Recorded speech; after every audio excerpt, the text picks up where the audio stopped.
Welcome, everyone, to the Reality Based Leadership Podcast, new podcast. Those of you that have enjoyed No Ego and The Carvery, good news. We brought those together. So I'm Cy Yeah. Wakeman, and I am joined by Alex Dorr. And I'm the founder of Reality Based Leadership, and Alex is the Vice President of People Evolution. And we do not talk about development. We talk about evolution. And I love your title. Welcome, Alex. Good to see you. Yeah, good to see you. This has been fun, the first few that we've done. So if you missed those, go back. We've had a good time, but we're going to keep that momentum going. Thanks for having me.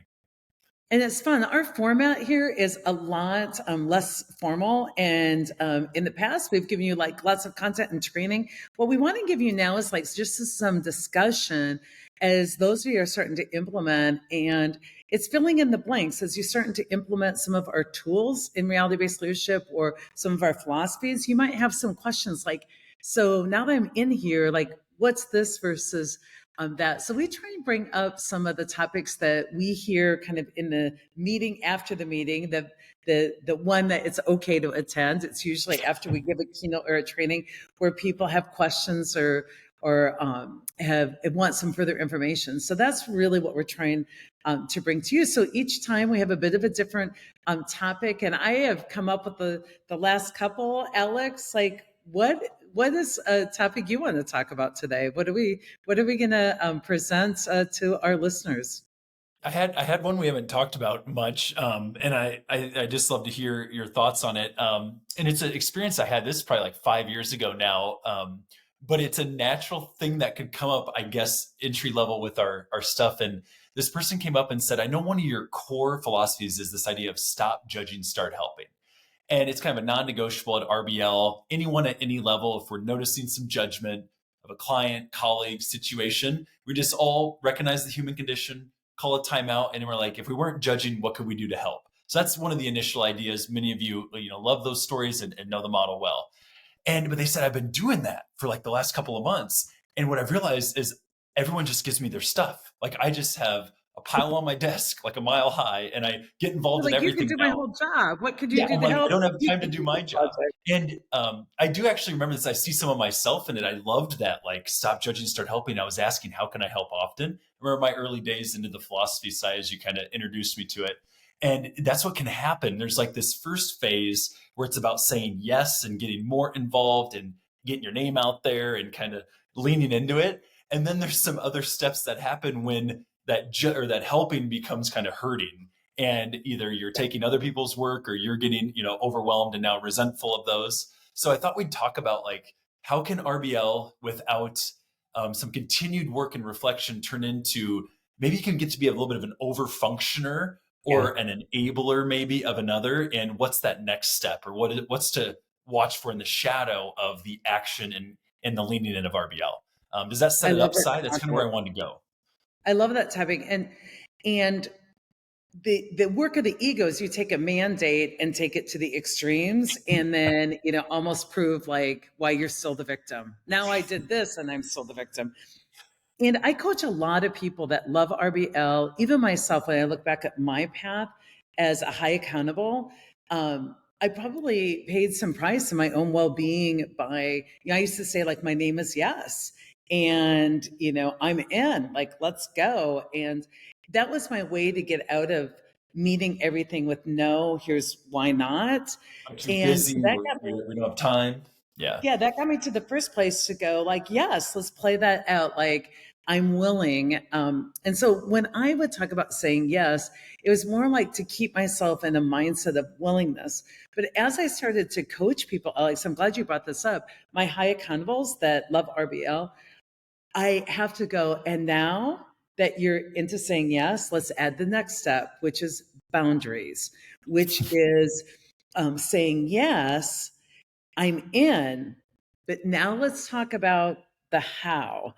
Because what we Mm. don't realize without boundaries is that we don't veto power. So I'm like, hey, how can I help, Alex? And you're like, well, you could write this paper that's due for our client. And I, with boundaries, have to say, um, um, thank you for the idea. And that's not something I'm willing to do, or I don't think that is something that's going to be helpful long term for your development and helping you do that. So, what else do you have? And let's talk about other things. Just because you say, how can I help? Doesn't mean you take whatever mandate's given to you. And so I think we have to separate those out. I'm saying yes and agreeing to do all the work, completely different. Saying yes is a bold RBL move, but agreeing Mhm. to do all the work is a victim move. It puts you right back in ego. Yeah, I couldn't agree more because you know, that yes and separating out the how is where you can stay with someone and say, in that I think decide how far you want to go. I know the example you just gave, just playing with it, is like I'm in now. Why I can't write this for you? I can send you my standard template, and I know you got to customize it. Maybe that Here's what I takes you could do. 1 minute, Would that right? help? That's exactly what you probably did. I've developed that over 10 years. It usually gets you 80% there. And then, you pick and choose there. So you're still, helping. You don't even have to do that, but it just maybe moves the needle forward. But it's really intentional on that. Because I often think about as well, if you've been through our accountability model, the first step's like that buy-in, and then comes your resilience, like do whatever it takes. I think the same thing happens. People hear that, and what we're trying to work through is that initial lack of willingness many of us have because we're already feeling too busy. And then you're just the resilient one that does it all yourself, fights through, cancels appointments to get it done, works over hours. And again, that's kind of the same stance. So yeah, I Yes. couldn't And you agree feel like more. a victim there. And what it is just the most underskilled response. So resiliency can get weaponized to ourselves. We define resiliency as the people with the largest positive network who ask for help Mm. most often, the crowdsourcers. And so what I see when people kind of weaponize our work, they're like, well, I asked how I could help and then I'm being resilient and I'm doing everything. And I'm like, that's really underskilled resiliency. Most of the time we get fiercely independent. It's like a trauma response. I have to do everything and I become the martyr and I burned out. And it's like, well, like, what's your skill set on coaching and developing others? And what's your skill set on collaboration and asking for help and defining projects and using project management methodology? And usually Mhm. when we find people who are over functioning, they're covering up for a place that they're underskilled. And I found this in my own life. Like I would, work really hard and try and be the perfect mom and overfunction in my relationships and overfunction everywhere because I was super underskilled on boundaries, asking for what I need, understanding my own limitations. I was underskilled on estimating um, the impact of my behavior on others. Like, so if you're overwhelmed, you got to look at, are you underskilled using a less than modern approach, or less than willing? And so getting willing is important because it gets us out of saying no so quickly, but then joining each other into saying, I'm in, I love this goal, now let's talk about what would make sense given our priorities, given whether it's the thinking inside the box. And um, I remember when I was had kids at home. A lot of I raised four sons. At the time, I had four stepsons. And so I had eight sons. There was a lot going on in my household, speaking of overfunctioning. But uh, one of my sons had gotten injured in football, like in junior high, and he was moping around and he was just like, his whole life was over, totally out of proportion reaction. Like, you probably wouldn't play pros. I'm like, honey, you wouldn't have played pros before the injury. That would have been unlikely. But I gave him kind of a pep talk. And I'm like, this is the perfect opportunity to get more well rounded and diversify and discover like the theater and discover, like music or what else is out there that isn't just sports. Well, like every good teenager, when the time came that he wanted something, he used my words against me. So he came to me one night. I'd just gotten home from a huge, like 5 city tour in 5 days. I'd just gotten home. We lived way out of town. So you had to really be coordinated to run kids in and out of town. And I just got home and I got my comfy clothes on and I poured a glass of wine and I'm like, I am home. And my son came up to me and he's like, you remember when you told me to diversify? I'm like, yep, that was a great pep talk. One of And my he's like, best. I want to go to the theater tonight to see my friend Thad play. in or be in this play. And my whole philosophy was diversify. And I found no coming out of my mouth. I'm like, no, that's not going to happen. And I'm like, talk about lack of alignment. What I wanted for my son was to diversify. He brings up a time he wants to diversify. And my first reaction is no. I just got home. I'm not running you back in. I'm not getting dressed again. I already had a couple sips of this wine. So obviously I'm not going to drive. No. And then I'm like, wait a minute. He's the only kid standing between my husband and I having a night with no kids, all 8 kids out of the house. Like, what am I You saying? almost sabotaged it. So I had to back up. I'm like, change the answer. I love that idea. I love that you want to diversify. Let's talk about how you could get there. Because I have a boundary. I'm not going to drive into town and I'm not going to stay in town and pick you up and come back out. What ideas do you have? And he came up with ideas. He's like, you could, pay for an Uber. And I'm like, no, my budget, I don't need Uber money. I'm not going to pay for an Uber for you. What else do you have? And he came up with a couple ideas. I had to veto. He's like, Mom, you could just take me. Just stay in your pajamas and take me. It's no big deal. I'm like, nope, that doesn't work for me. So this is where I said yes, but now let's negotiate. He even tried to guilt me. He's like, well, Thad's mom is a nice mom and she would take him because she cares about him. And I didn't take it personal. I go, oh my gosh, that's a great idea. Why don't you call her? She sounds fantastic. And she probably is going tonight anyway. And he called her, got a ride into town, came back with her. And it's such a simple example of how so many times we say no to something that actually is a good idea just because we're overcommitted already. And instead of saying yes as a leader and then being a thought partner about how can we and who could you involve in that and where would it fit in priorities and how can I support that is very different. So a lot of times when we teach RBL, you want it to be like the answer. So I say yes and then I'm just a passive victim. It's like no, you use it and then you actively get in the mess with people and have good conversation about how we could. And it's ideation and brainstorming and improv and innovation. And so whenever you feel tempted to take RBL principles and lock down on, ego math, this means that, and back up, loosen your ego's grip on your view of the world and play with this stuff a little bit. You'll find where you're underskilled and where you can get better at these things. That story sits with me. I haven't heard you tell that one forever, and it's bringing back a lot of lessons just as I'm thinking through it. And one of the times I thought you shared that once, you're like, oh, Thad's mom sounds super codependent. That's Yeah. perfect. And not that you want to throw your boundaries onto someone else, but then that person's lesson is probably boundaries, unless she's joyfully taking kids around until the middle of the night.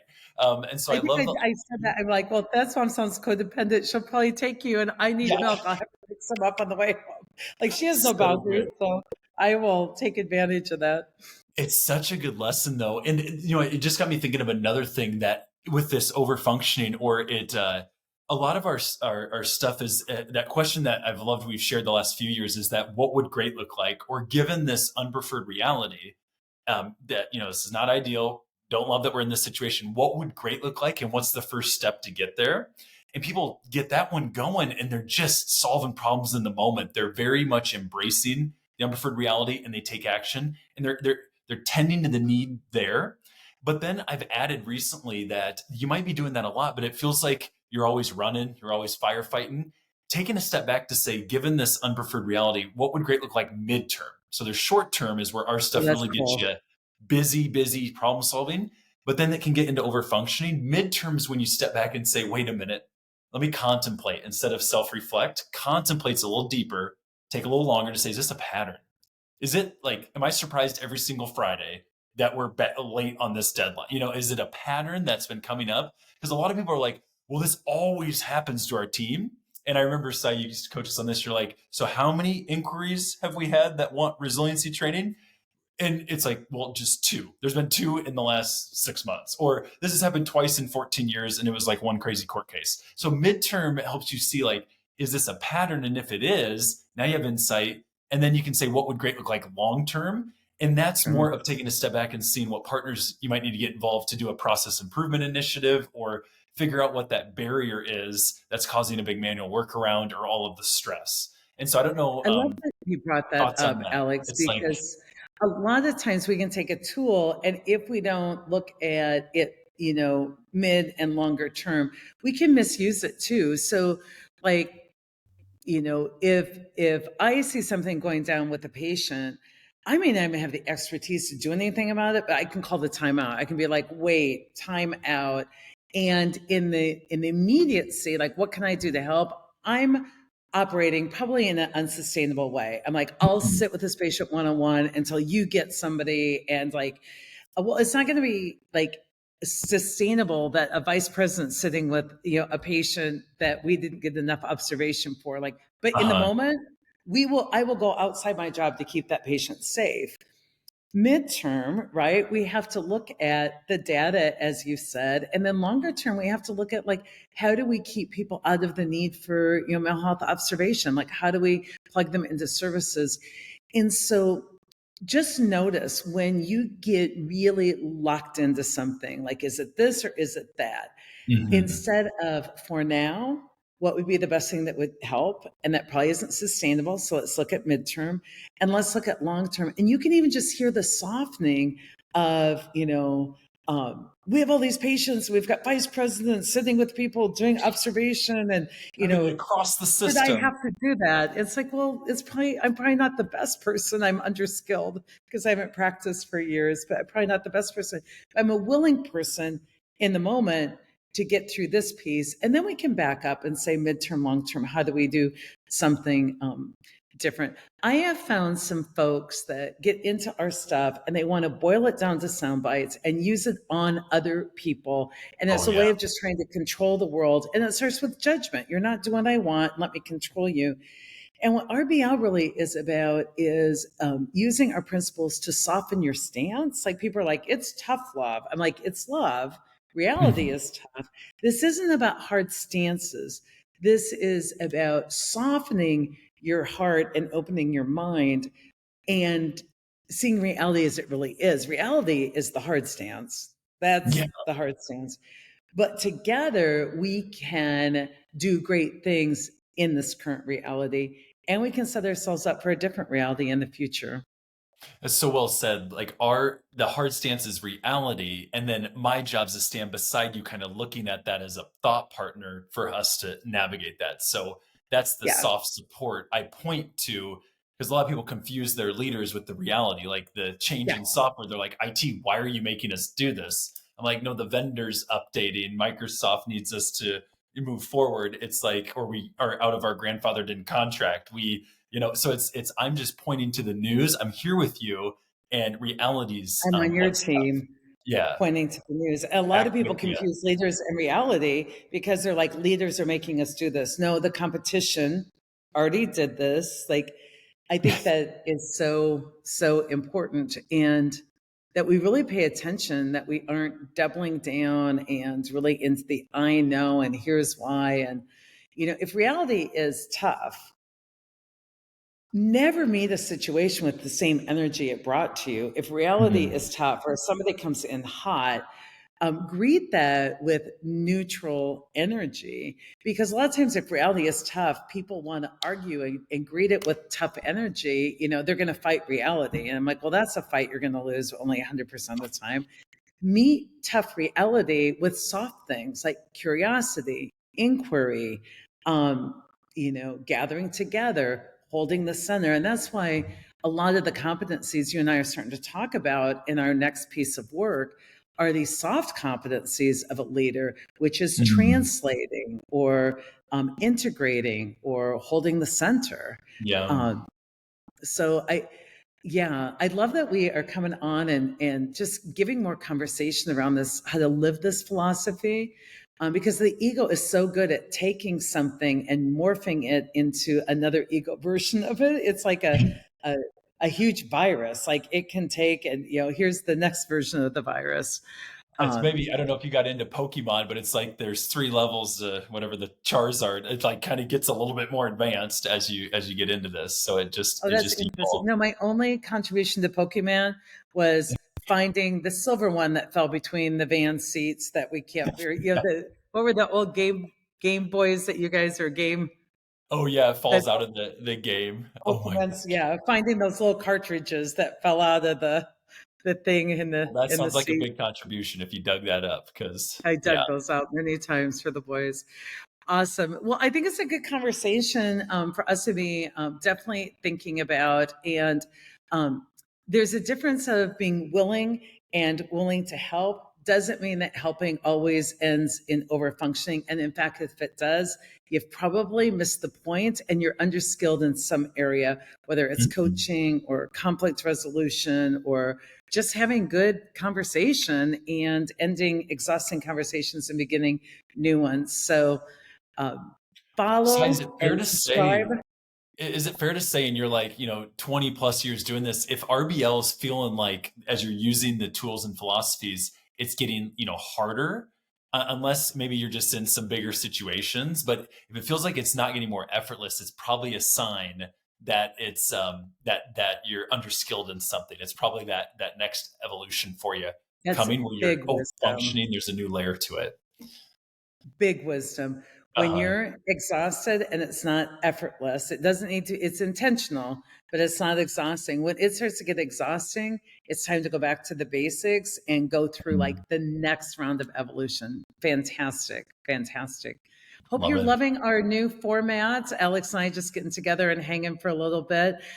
Subscribe if you're not already subscribed to Reality Based Leadership. If you're not getting our newsletter, go to realitybasedleadership.com/newsletter, sign up.